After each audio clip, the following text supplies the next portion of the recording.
গল্প শুরু হয় উমুলকৃত নামের গ্রাম থেকে। সেখানে আমরা একটি বাড়ি দেখি, আর সেখানে ইন্দা নামে একজন গৃহকর্মী ছিল। তার মেয়ে ইসমি গুরুতর অসুস্থ। এদিকে বাড়ির মালিকান বু ভেরিও সেখানে আসে এবং ইসমির অবস্থা দেখে ইন্দাকে বলে তার মেয়ের ভালোভাবে খেয়াল রাখ। অন্যদিকে বু ভেরিও তার স্বামী পাক এর সঙ্গে বাইরে বের হচ্ছিলেন। তাদের মেয়ে রত্ন তাদের বিদায় জানায় এবং তারা গাড়ি নিয়ে রওনা দেয়। রাস্তায় স্বামী স্ত্রী কিছু কথা বলছিলেন। ঠিক তখন সামনাসামনি আরেকটি গাড়ি আসে, যার চালক ঘুমিয়ে পড়েছিল। ফলে তাদের ভয়াবহ দুর্ঘটনা ঘটে। রাতে রত্ন দুর্ঘটনার খবর পায় এবং ঘটনাস্থলে গিয়ে দেখে তার মা বাবা দুজনেই মৃত। সে মাকে জড়িয়ে কাঁদছিল। ঠিক তখনই তার বাবা পাক মারা যাওয়ার পরও আবার উঠে দাঁড়ায় এবং মেয়ের নাম ধরে ডাকতে থাকে। রত্ন পেছনে তাকায়, কিন্তু তখন বাবাকে দেখতে পায় না। কিন্তু সে আবার সামনে মুখ ফেরাতেই তার বাবা ঠিক সামনে দাঁড়িয়ে যায়। ঠিক তখনই রত্নের ঘুম ভেঙে যায়, কারণ সবটাই ছিল একটি ভয়ানক দুঃস্বপ্ন। এরপর সে ইসমিকে দেখতে যায়, যে এখনো অসুস্থ। পরে আমরা দেখি গৃহকর্মী ইন্দা ঘরের কাজ করছিল এবং রত্ন তাকে নিজের খারাপ স্বপ্নের কথা বলছিল। কিন্তু ইন্দা তাকে আশ্বস্ত করে যে সব ঠিক হয়ে যাবে। এর মধ্যেই তাদের দরজায় দুজন অফিসার আসে। তারা জানায় যে রত্নর মা বাবার ভয়ঙ্কর অ্যাক্সিডেন্ট হয়েছে। এটা শুনে রত্ন সেখানেই কান্নায় ভেঙে পড়ে। অর্থাৎ তার দুঃস্বপ্ন সত্যি হয়েছিল, বা বলা যায় সে আগেই অনুভব করতে পেরেছিল তার বাবা মায়ের সঙ্গে কি ঘটতে যাচ্ছে। হাসপাতালে পৌঁছানোর পর রত্নর বিবাহিত বড় বোন ওয়াতি আসে। দুজনেই নিজেদের মায়ের মৃতদেহ দেখে অনেক কান্না করে। পরে দেখা যায় এই দুর্ঘটনায় পাক অর্থাৎ তাদের বাবা প্রাণে বেঁচে ছিল, কিন্তু তিনি এখনো কোমায় আছেন। দুই বোন রত্ন আর ওয়াতি বাইরে থেকে বাবাকে দেখছিল। ঠিক তখন মেইড ইন্দা ভেতরে পাককে দেখতে যায় এবং তার অবস্থায় খুবই দুঃখিত হয়।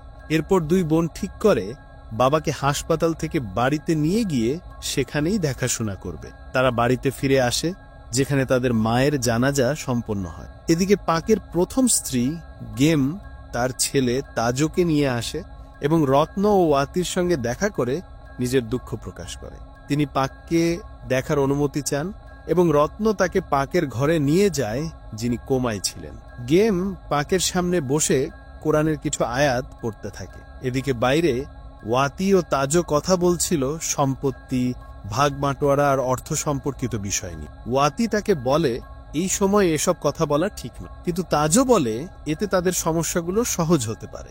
তাজো জানতো ওয়াতির স্বামী তার সঙ্গে ভালো ব্যবহার করে না এবং সে আর্থিক সমস্যায় আছে। হঠাৎ ওয়াতি বিছানার নিচে দীর্ঘ চুলের মতো কিছু দেখতে পায়। মনে হচ্ছিল যেন বিছানার নিচে কোনো মহিলা লুকিয়ে আছে, কিন্তু নিচে ঝুঁকে তাকালে কাউকেই দেখা গেল। তখন সে উপরে তাকাতেই পাকের পাশে একটি ভূতের অবয়ব দেখতে পায়। ওটা দেখে সে জোরে চিৎকার করতে থাকে, যাতে বাইরে থাকা সবাই দৌড়ে ভেতরে আসে। তাজও তার মাকে ভরে শান্ত করার চেষ্টা করে, আর গেম কাঁদতে কাঁদতে বলে যে তার স্বামী পাক ইতিমধ্যেই জেগে উঠেছে। কিন্তু সবাই যখন দেখে সবকিছু একদম স্বাভাবিক। এরপর তাজও তার মাকে বাইরে নিয়ে যায়, কারণ মনে হচ্ছিল গেম ভয় পেয়ে শকে চলে গেছে। পরের দিন রত্নর মাকে দাফন করা হয়। বাড়িতে ফেরার পর রত্ন দেখে ওয়াতি ঘরের ভেতর কিছু খুঁজছে। জিজ্ঞেস করলে ওয়াতি বলে সে তাদের বাবার উইল অর্থাৎ সম্পত্তির কাগজ খুঁজছে। রত্ন তাকে থামানোর চেষ্টা করে, কারণ পরিস্থিতি মোটেও স্বাভাবিক নয় এবং তাদের বাবা এখনো জীবিত। কিন্তু ওয়াতি জানায় তার স্বামী একেবারেই অযোগ্য, কিছুই রোজগার করে না, তাই বাচ্চাদের দায়িত্ব তাকেই নিতে হবে। তার কাছে বাবার উইল ছাড়া আর কোনো উপায় নেই। এবার দৃশ্য রাতের দিকে আসে।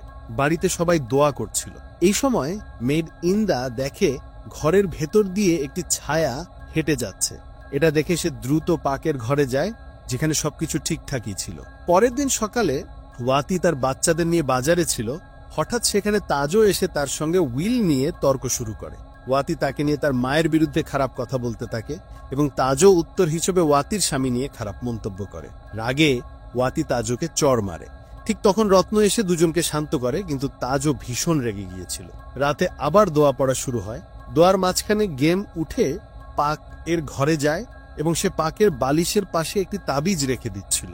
এটা রত্ন ও ওয়াতি দেখতে পায়। এতে ওয়াতি খুব কষ্ট পায় এবং এটা দেখে রত্ন তাকে সান্ত্বনা দিতে আসে, কিন্তু ওয়াতি সেখান থেকে বের হয়ে যায়।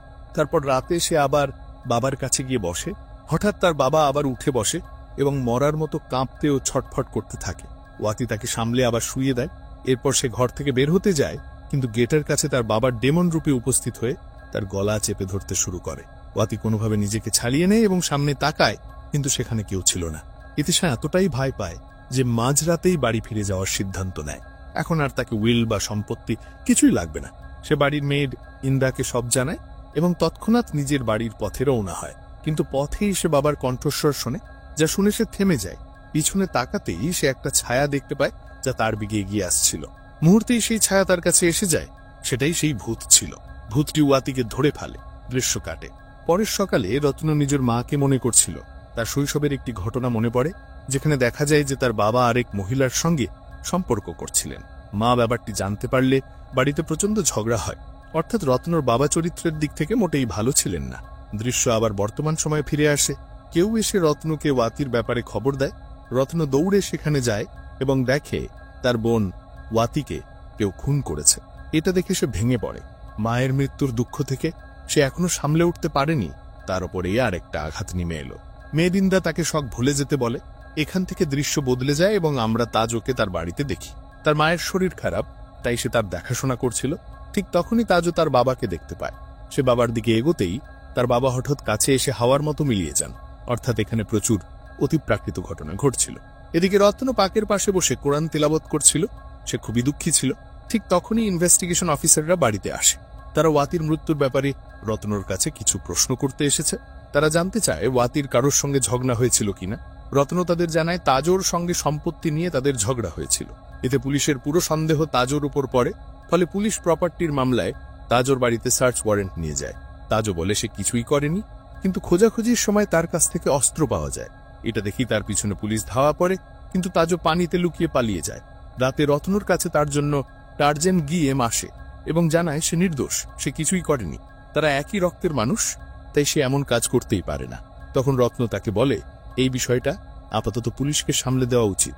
এরপর সে তাকে সেদিনের সেই তাবিজের ব্যাপারে জিজ্ঞেস করে।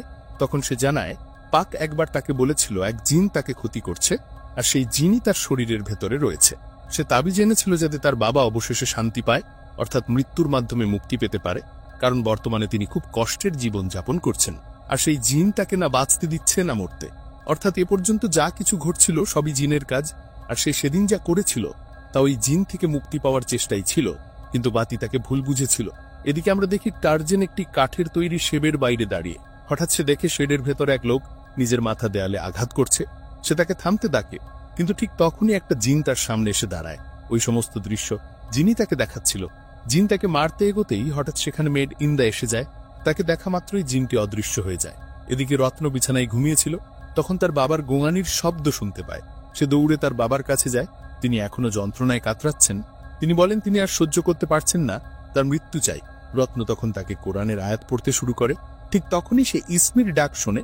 মেড ইন্দার মেয়েটি, যে শুরু থেকেই অসুস্থ ছিল, তার ডাক শুনে রত্ন দ্রুত ইসমির কাছে যায়। ইসমি ভয়ে কাঁপছিল, কারণ তার মা মেড ইন্দা সেখানে নেই। রত্ন তাকে শান্ত করে। এরপর সে ঘর থেকে বের হতে চাইলে ইসমি তাকে থামিয়ে দেয়। ফলে রত্ন তার কাছেই থেকে যায়। কিন্তু হঠাৎ দরজার কাছে আরেকজন ইসমি এসে দাঁড়ায়। আর দরজার কাছে যদি ইসমি থাকে, তাহলে রত্নর পাশে যে ছিল সে আসলে ইসমি নয়, বরং সেই জিন, যে ইসমির রূপ ধারণ করেছিল। কোরআনের আয়াত তার সহ্য হচ্ছিল না, তাই সে সবার মনোযোগ সরিয়ে দিতে চাইছিল। হঠাৎ জিন রত্নর উপর আক্রমণ করে, কিন্তু ঠিক তখনই ইন্দা এসে তার মেয়েকে জড়িয়ে ধরে। এতে জিন রত্নকে ছেড়ে দেয়, আর রত্ন ইসমিকে দেখতে যায়। ইসমির পিঠে প্রচুর নখের দাগ দেখে দুজনেই হতভম্ব হয়ে যায়। দৃশ্য পাল্টে রত্নকে তার শিক্ষকের কাছে দেখা যায়। সে শিক্ষককে সব বিষয় খুলে বলে।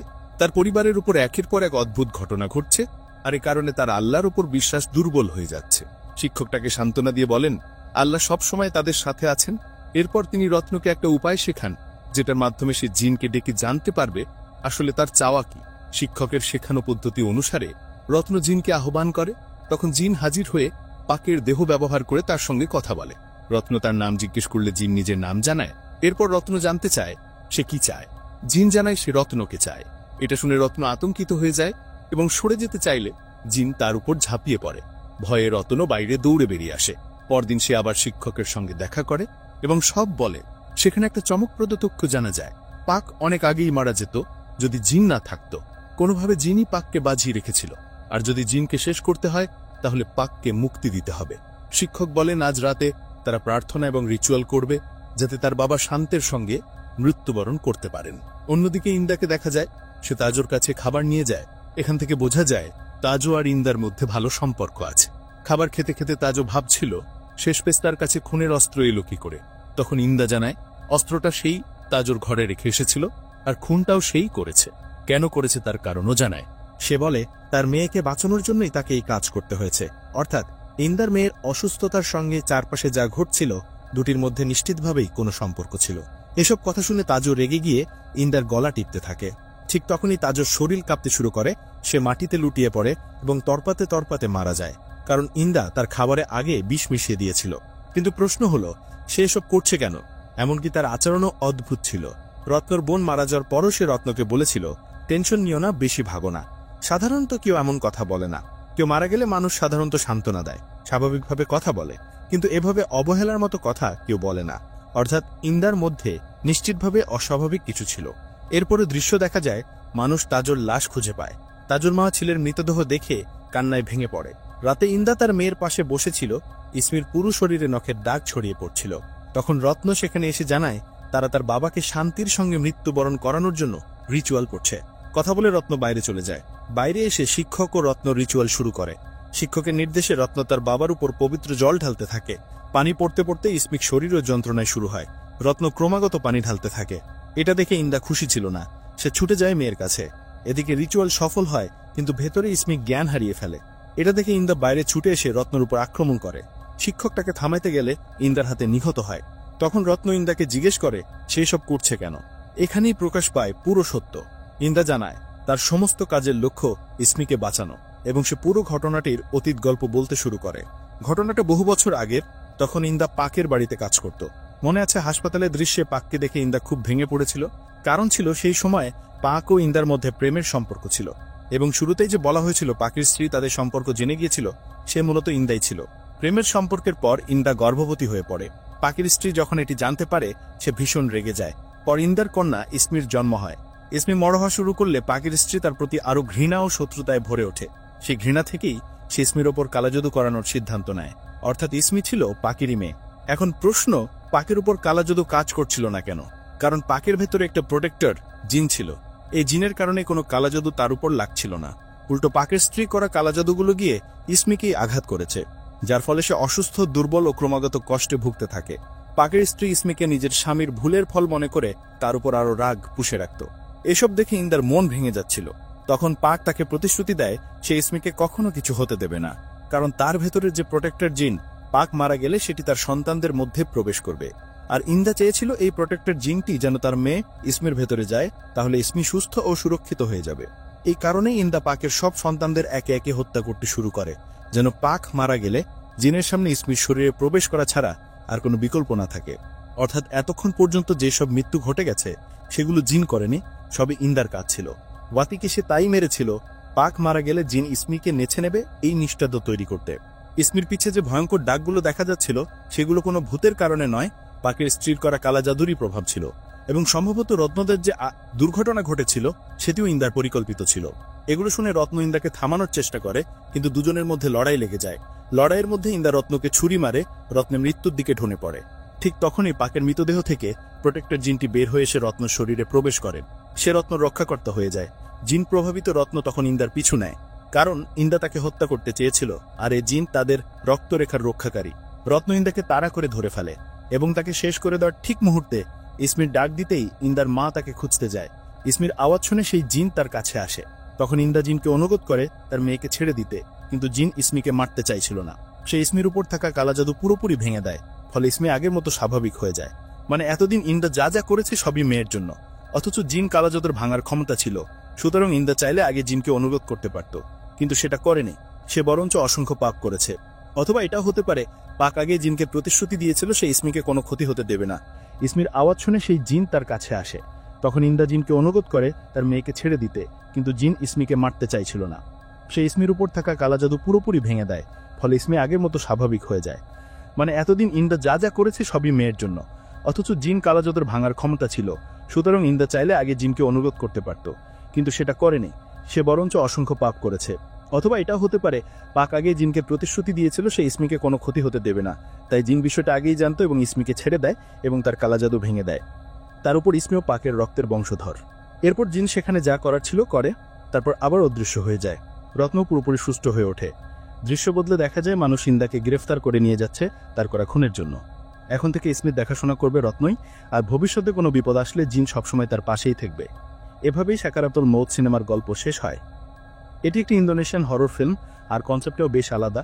সাধারণত আমরা দেখি জিন মানুষকে মেরে ফেলে, কিন্তু এখানে জিন ছিল পাক ও তার রক্তবংশের রক্ষাকর্তা, তাই সে পাককে মরতে দেয়নি। আমার মনে হয় জিন শুরু থেকে রত্নকে রক্ষা করে আসছিল, কারণ রত্নর ভিতরে ভালোত্ব ছিল, তাই শুরুতেই তার মনে হয়েছিল তার বাবা মায়ের অ্যাক্সিডেন্ট হতে পারে। মনে হয় জিনই তাকে সেটা আগে অনুভব করিয়ে দিয়েছিল। আর রক্তের বংশে যে সবচেয়ে যোগ্য, জিন তাকেই রক্ষা করে, যেভাবে শেষে রত্নকে করেছে। গল্পের শুরুতে দেখা যায় পাকের ইন্দার সাথে সম্পর্ক হয়ে যায় এবং ইন্দা গর্ভবতী হয়ে পড়ে। বিষয়টি পাকের স্ত্রী বুয়ের পছন্দ হয়নি, তাই যখন ইন্দার মেয়ে বড় হয় পাকের স্ত্রী তার উপর কালা জাদু করায়, কারণ সে ভাবছিল ইন্দাই নাকি তাদের উপর কালা জাদু করাচ্ছে। আসলে প্রোটেক্টর জিন এমন একজন যার উপর কালা জাদুর কোনো প্রভাব পড়ে না, যার ফলে ইসমি অসুস্থ হয়ে পড়েছিল।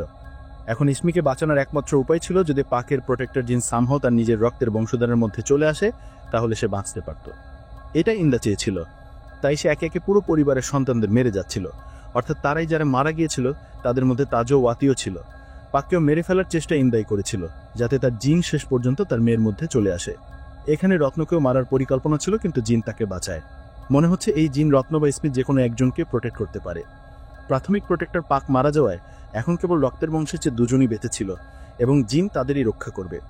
ইন্দা এবার চিরদিনের জন্য জেল হেফাজতে থাকবে। বন্ধুরা, আশা করি আপনাদের এই ফিল্মটি ভালো লেগেছে। আমার কাছে এটি বেশ চমৎকার লেগেছে, কারণ এর কনসেপ্ট সাধারণ সিনেমার থেকে অনেক ভিন্ন এবং অনন্য। ভিডিওটি ভালো লেগে থাকলে লাইক দিন, যদি চ্যানেলটি নতুন হয় সাবস্ক্রাইব করুন, কোনো প্রশ্ন থাকলে কমেন্টে লিখুন। পরবর্তী ভিডিওতে আবার দেখা হবে। ভালো থাকবেন।